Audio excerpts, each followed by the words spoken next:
अस्सलाम वालेकुम प्यारे बच्चों, कैसे हैं आप सब? उम्मीद है सब ठीक होंगे। तो प्यारे बच्चों, आज हम पढ़ेंगे त्यौहार के बारे में कि त्यौहार क्या होते हैं और मजहबी त्यौहार क्या होते हैं। मजहबी त्यौहार वो त्यौहार होते हैं जिन्हें हम खुशी से मनाते हैं और अपनी खुशियों में दूसरों को शरीक करते हैं। जैसा कि हम मुसलमान साल में 2 ईदें मनाते हैं और बहुत खुशी से मनाते हैं, ईद उल फितर और ईद उल अज़हा। ये हमारा मजहबी त्यौहार है। इसी तरह पाकिस्तान में रहने वाले या पाकिस्तान से बाहर के मुल्कों में रहने वाले लोग भी अपने मजहबी त्यौहार मनाते हैं। जैसा कि कुछ लोग होली मनाते हैं, कुछ क्रिसमस, कुछ दिवाली, कोई बैसाखी का मेला और इसी तरह जिन मज़ाहिब के जिन ममालिक में जो जो मजहबी त्यौहार होते हैं वो उन्हें मनाते हैं। चूँकि हम मुसलमान हैं और हम ईद उल फितर और ईद उल अज़हा मनाते हैं। ईद उल फितर कौन सी ईद होती है? मुसलमान ईद उल फितर रमज़ान मुबारक के रोज़े मुकम्मल होने के बाद चिकम शवाल को ईद मनाते हैं। उस ईद का नाम है ईद उल फितर।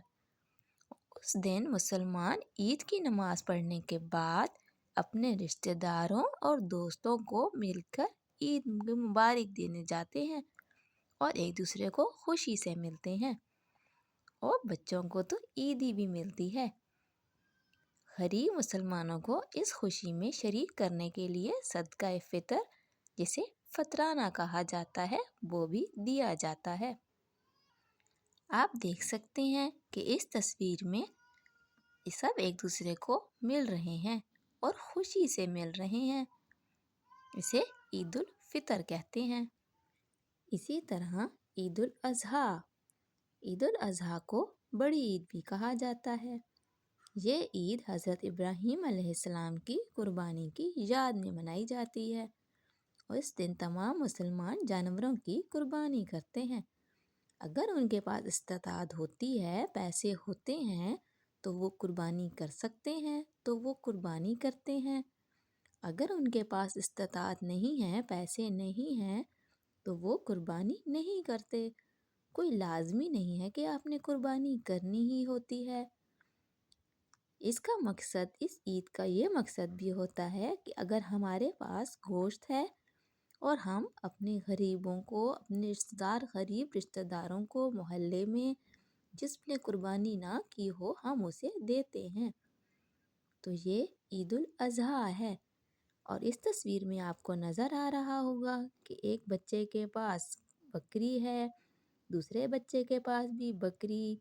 इस तरह इस कुर्बानी की ईद पे कुछ लोग बकरी की कुर्बानी करते हैं, कुछ बकरे की करते हैं, कुछ दुम्बे की करते हैं, कुछ ऊँट की और कुछ लोग गाय में हिस्सा भी डालते हैं।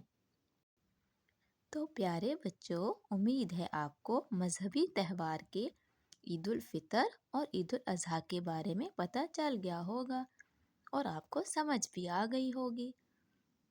अगर आपको मेरी वीडियो अच्छी लगी है तो मेरे चैनल को सब्सक्राइब कर दें, वीडियो को लाइक करें और शेयर भी करें ताकि बाकी बच्चों को भी पता चले कि हमारे मजहबी त्यौहार कौन से हैं। तो फिर मिलते हैं किसी नए सबक के साथ। अल्लाह हाफिज़।